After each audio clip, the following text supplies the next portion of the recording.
ఆద్య బయటికి రా, బయటికి రావే. ఆద్య బయటికి రా. ఎందుకలా అరుస్తున్నా? నేను నీతో మాట్లాడడానికి రాలేదు. ఆద్య, నువ్వు నా కూతుర్ని కొట్టావా లేదా? కొట్టడం ఏంటి? తప్పు చేస్తున్నారు, వద్దని వార్న్ చేశాను. నా కూతురు నాకు అబద్ధం చెప్పదు.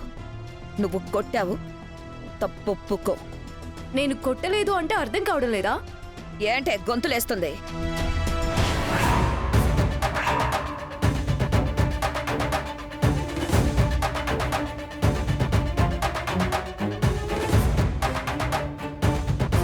ఆగిపోయావే? అన్నయ్యని చూసి చెయ్యి వణికిందా, గుండె బెదిరిందా?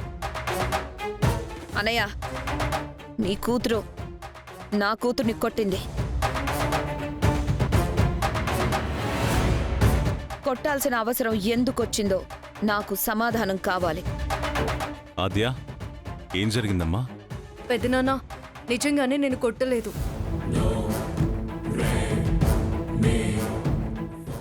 ఇందాక పొలం దగ్గరికి వెళ్ళినప్పుడు వీళ్ళు డ్రింక్ చేస్తూ పిచ్చి పిచ్చిగా బిహేవ్ చేస్తూ రీల్స్ చేస్తున్నారు.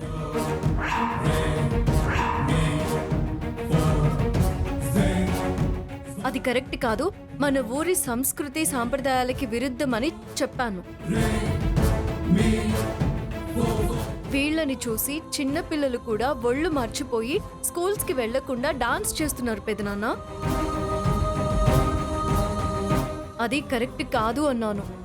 నా ఇష్టం అంది. తన మొబైల్ కింద పడేశానని హట్ అయిపోయి లేనిపోనివన్నీ చెప్పి వాళ్ళమ్మని ఇంటికి తీసుకొచ్చింది. పొలం అంటే కేవలం మట్టి గడ్డి కాదు, బంగారు పంటలు పండే పుణ్యభూమి. అంటే దేవస్థానంతో సమానం. అలాంటి స్థలాల్లో మద్యపానం చేయడం, వికృత చేష్టలు చేయడం ఈ సంస్కృతికి విరుద్ధమని తెలీదా? నేను తాగలేదు మమ్మీ, ఫ్రెండ్స్తో సరదాగా వీడియోస్ చేసుకుంటున్నానంతే. వీడియోలు చేసుకుంటేనే కొడతారా? కొట్టలేదు అంటుంటే మళ్ళీ మళ్ళీ అదే చెప్తావేంటి అనగా? మనతో గొడవ పడ్డానికి ఈవిడకొక కారణం కావాలి కదా. అయినా నువ్వెందుకే కొట్టావు? గొడవ కాదు, అక్కడ నా కూతురికి అవమానం జరిగింది. మద్యపానం చేసిందని చివాట్లు పెట్టింది. అది అవమానం ఎలా అవుతుంది? బుద్ధి చెప్పడం అవుతుంది కదా. అసలు నేను తాగలేదు మమ్మీ, కావాలనే నన్ను కొట్టింది.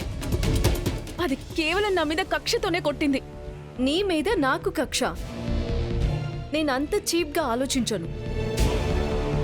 మీరంతా ఎంత చీపో నాకు తెలుసు.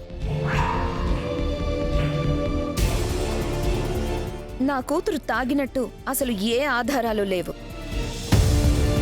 నువ్వు కావాలనే నా కూతుర్ని కొట్టా. ముందు నా కూతురికి సారీ చెప్పు. చెప్పదు.